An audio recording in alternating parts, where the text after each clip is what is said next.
Hi everybody, this is Dino Chris from Prehistoric Facts. This is the Answering Questions episode. I got a buttload of questions to actually get done here, so let's actually get right to it. Julie, she asks, Dino Chris, what are your favorite and most respected paleontologists?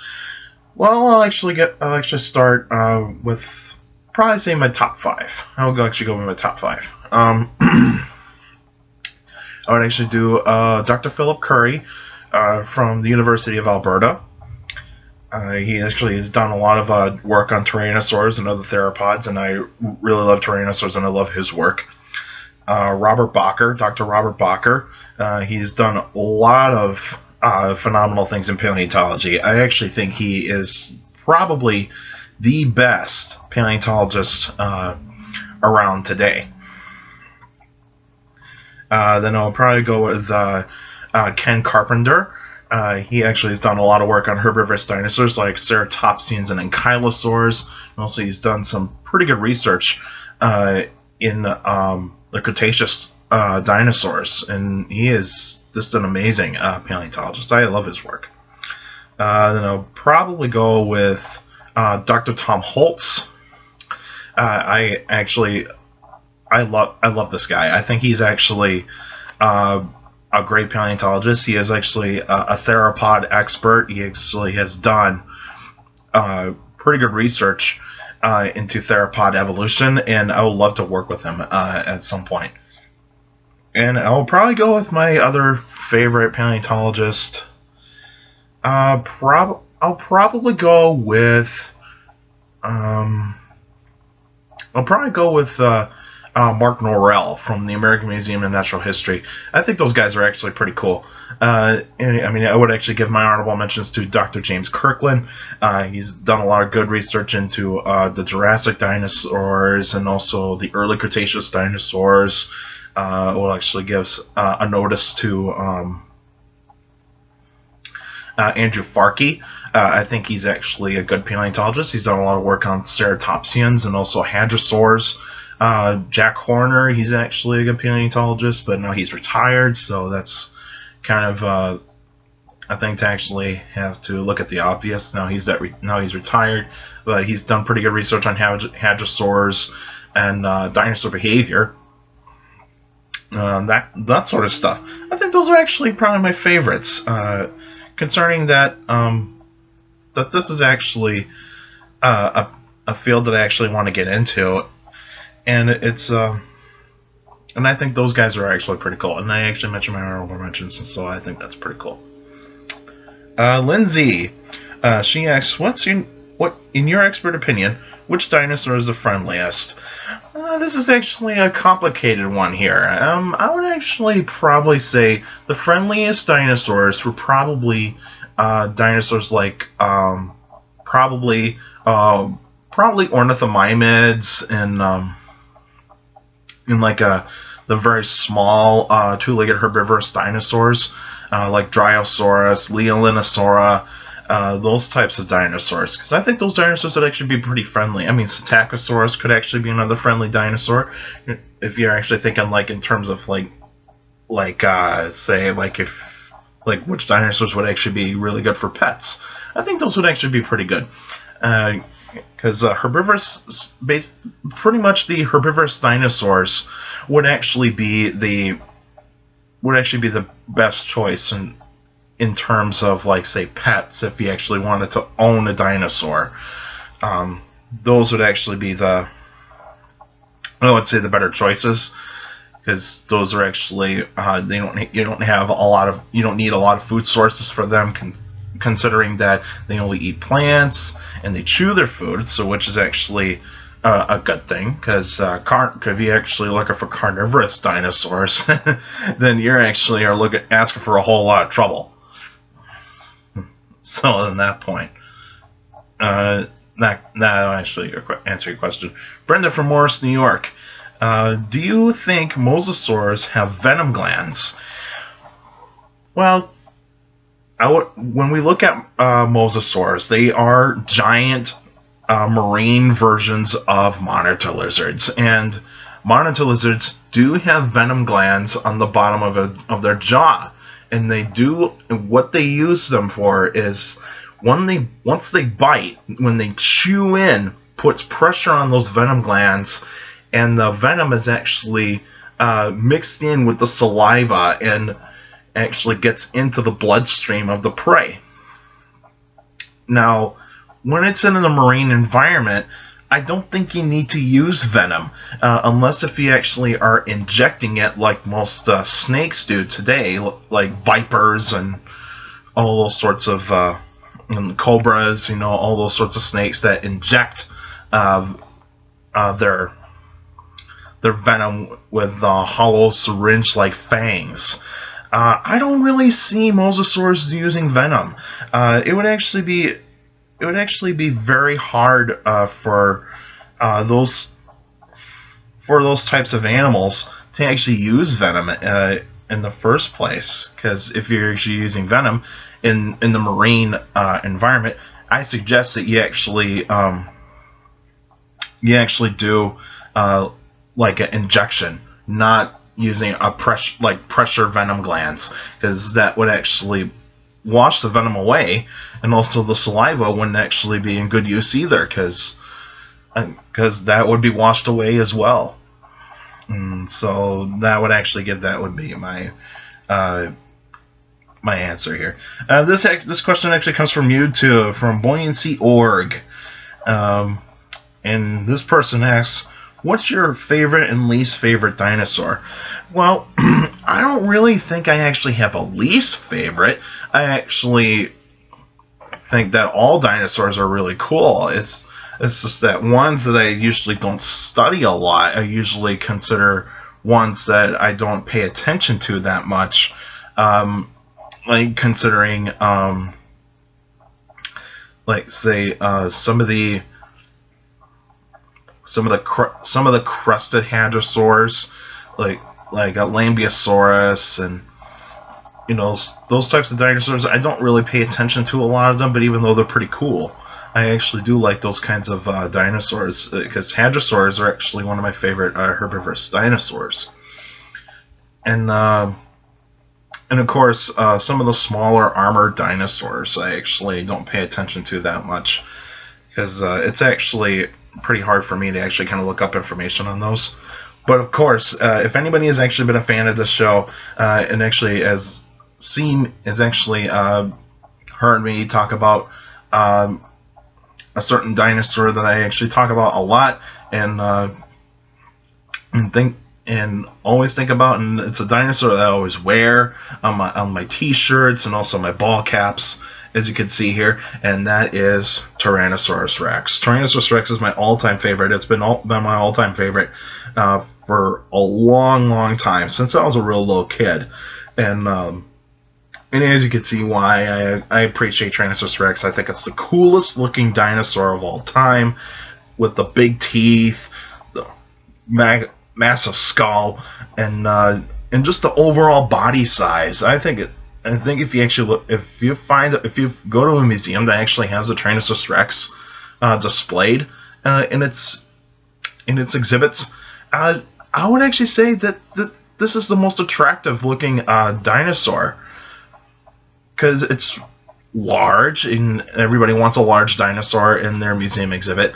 And they always like to see the carnivorous dinosaurs. The carnivorous dinosaurs are always the coolest looking dinosaurs, along with like dinosaurs that actually have specialized defensive weapons, like Stegosaurus and Triceratops. And also the sauropods are actually pretty impressive as well, because of their massive size. But I would say Tyrannosaurus Rex is actually the coolest looking dinosaur. I mean, the raptors are also pretty cool with their array of claws that they use for their weapons, their hand claws, their inner toe claw. But I always go with Tyrannosaurus Rex any day of the year, week, and Tyrannosaurus Rex is gonna be my all-time favorite for till the day I die. I think it's actually really, really cool. Just the coolest looking dinosaur of all time, I would actually say. But at least he actually asked me this, and I appreciate that.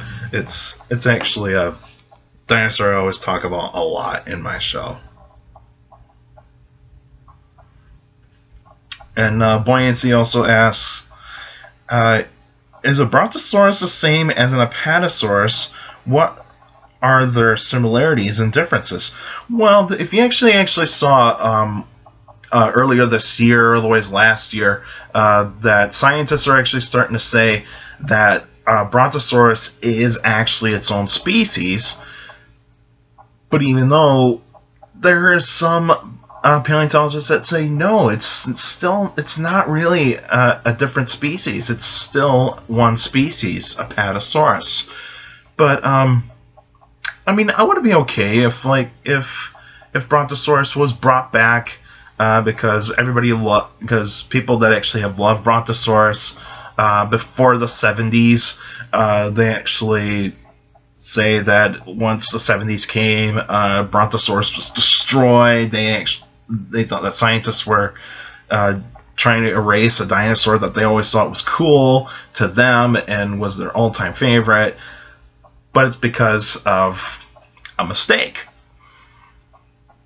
And it was because that O.C. Marsh, a great paleontologist from what everybody knows as the Bone Wars, actually found a sauropod skeleton, was fairly complete, but was missing the head. And so he went to other quarries to actually see if there's a head that could actually fit this type of dinosaur. And so he went to a quarry where there's a lot of Camarasaurus specimens, and he actually picked out the head of a Camarasaurus and put it on a dinosaur that really didn't, which the head did not fit that particular body shape, because that kind of Brontosaurus had more a smaller, slender head, kind of like a Apatosaurus or Diplodocus. And that was all she wrote because of a mistake. And that happens. It happens all the time in paleontology, and also zoology and biology and in any kind of science. Is that once you have found something, you think you have found something new, but then other scientists actually come in and say, no, this is not a new thing. It's actually something that we've seen before. It's just that you just mistaken it. Mistakes always happen in science, but either or, I'm in between on this subject, so 50-50.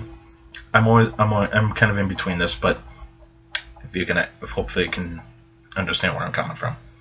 And Buoyancy also asks, would you consider Spinosaurus to be a carnivorous predator capable to all other giant carnosaur theropods? For Spinosaurus, it is a carnivorous dinosaur, but it's a specialist. Specialist predators usually feed on certain things that they hunt that would actually fit their diet, and also what their abilities are able to do, especially with their body shape and what their body actually looks like. Because if you actually look at the new reconstructions of Spinosaurus, you actually see that it has a crocodilian-like snout. It does have that large sail on its back, very long tail, long arms, but now it's actually got very short legs compared to its body size. And so what this makes it is that it's not going to be animal that would actually be hunting on land a lot.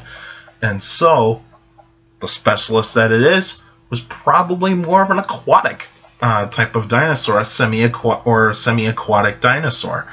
So this dinosaur would be hunting fish, be hunting some freshwater sharks and rays, those kinds of types of animals that would actually be capable of catching, because its teeth are not really designed to actually slice and cut through meat. They're designed for grabbing and hanging on. So that really is the characteristic of that. You're designed to catch prey that is very slippery.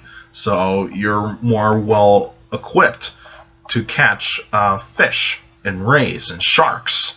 Those types of animals. could actually feed on like dead dinosaurs that actually were were in its territory? Absolutely. I think it could actually have fed on like a carcass of a dinosaur if it had to, but it wouldn't actually have the capabilities to slice meat. It would probably just grab a piece of meat and then just space it and just pretty much just swallow it. It wouldn't actually have that ability to actually slice the meat at all. So it would actually just try to pull as hard as it could and just rip out a chunk of meat and then just swallow it. That's pretty much all it can do.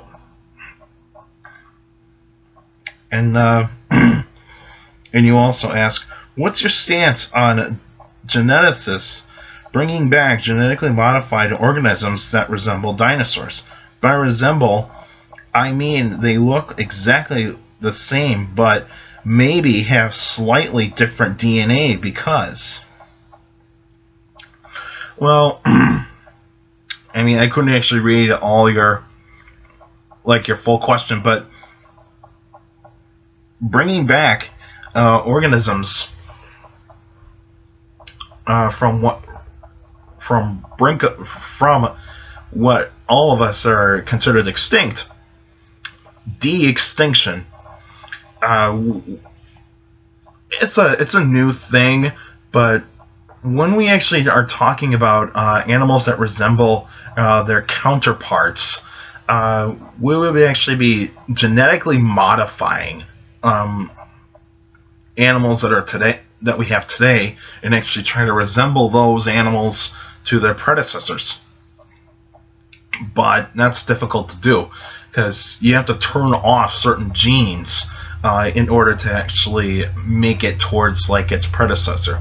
Because like what we're doing with chicken eggs, with basically just chicken embryos, is that we turn off certain genes that actually will we actually just try to actually reverse engineer these animals. Like with chickens, we can make the tail longer. We can actually put teeth in a chicken. We can actually have the chicken actually have arms that were similar to like a dromaeosaur or tyrannosaur, and with feathers we can actually make them very primitive if we have to, But that's really still ways away to actually do it. The only animals that we're probably going to actually bring back is mammoths, because mammoths still have DNA that we could use to actually make a clone, have that embryo be impregnated into an Indian elephant, and then the Indian elephant would actually carry that embryo and then give birth to it, and then would actually take a good care of this animal once it's born, pretty much feeding it and helping it grow, but it's going to have to live in a certain environment. Woolly mammoths tend to live in conditions where it's really cold, and so you actually are going to put it into a place where there's a lot more cold weather. And it's really, really difficult to actually put in an animal that it doesn't really belong, but it could actually be a benefit for those certain animals to thrive in those types of conditions. But it's difficult to say. It's really, really difficult to say. And all that. Bonk. He asks, which dinos were the most understanding and tolerant to other dinosaurs? Well, if you're asking which dinosaurs actually could actually cooperate with each other in the same environment and adapt to each other, it would actually have to be dinosaurs that were actually in types of geologic time.